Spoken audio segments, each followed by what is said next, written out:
ver, el tema del mestizaje cultural tiene que ver con que comúnmente se mencionan de que las casas de General Lago o de otras partes de Valdivia son llamadas casas alemanas.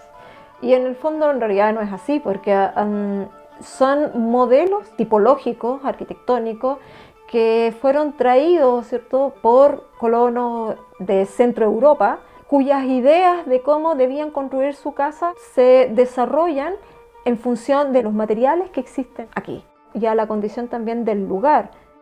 Se generaron nuevos métodos constructivos para que justamente estas casas pudieran soportar esas humedades y tuvieran una mejor vejez, que es lo que actualmente nos llega como ese legado cultural.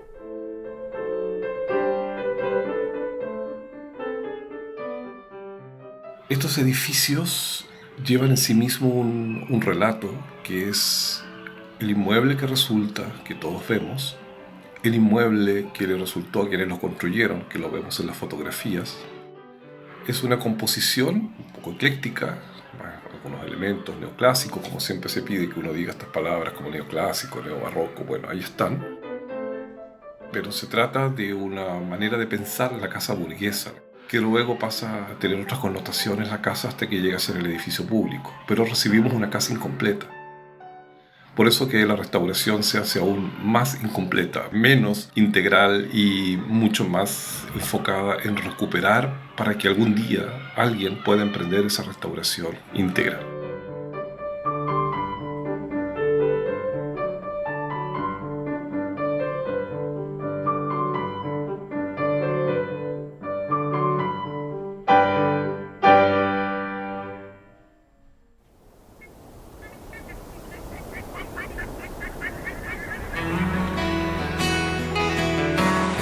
En el fondo es un reciclaje de una casa de población antigua.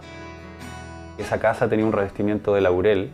Más que tablas enteras, en general todas las tablas tenían partes que estaban malas. Normalmente la tabla se pudre abajo o en la parte superior o inferior, donde se acumula el agua. Sacamos la parte inferior y superior. Normalmente la tabla que debe haber sido de ancho de unas 6 pulgadas. Por lo tanto la tabla quedó más angosta, de unas 4 pulgadas por ahí. Pero toda la parte que estaba buena, después se cepilló, se trajo de nuevo a la obra y se instaló sobre un zinc ondulado. Por un lado, la tabla da sombra al zinc y el zinc no se calienta lo que se calentaría. Y por otro lado, la forma del zinc genera una permanente ventilación en la tabla, digamos. Lo que en teoría logra dar una mayor vida útil al material.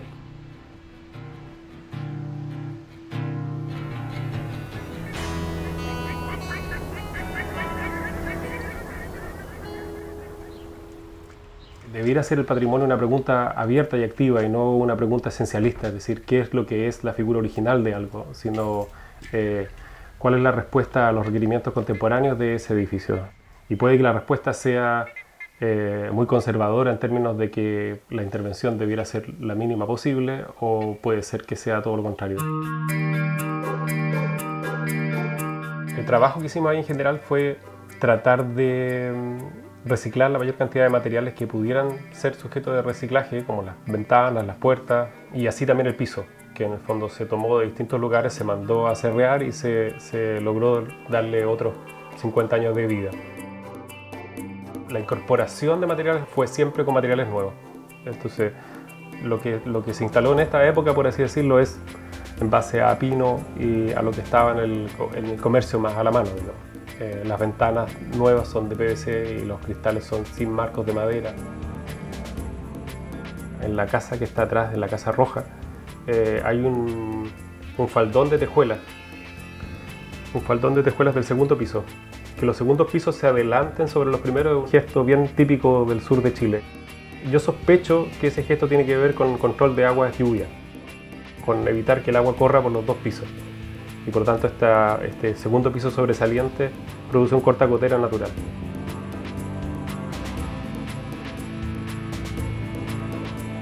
El desafío para nosotros que aparentemente tenemos una compulsión por el hacer, también muchas veces debiera ser como abrir espacio para el no hacer, es decir, para dejar cosas así como están, independiente de si son formalmente patrimoniales o no. Es decir, como cuando las cosas están bien simplemente porque están ahí y cuando uno está llamado a intervenir.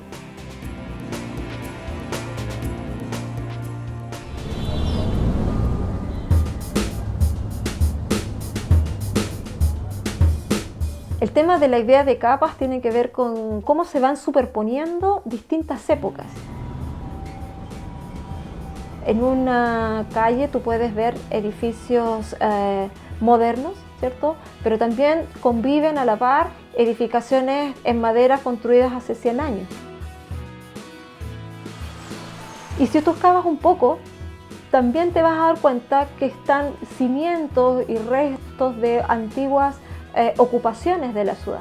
Entonces, cuando uno lee la ciudad, la lee justamente a partir de estas ideas de capas que se van superponiendo y que sus arquitecturas y sus construcciones responden en cierta medida a la época en la cual fueron construidas. Entonces ves una simultaneidad de historias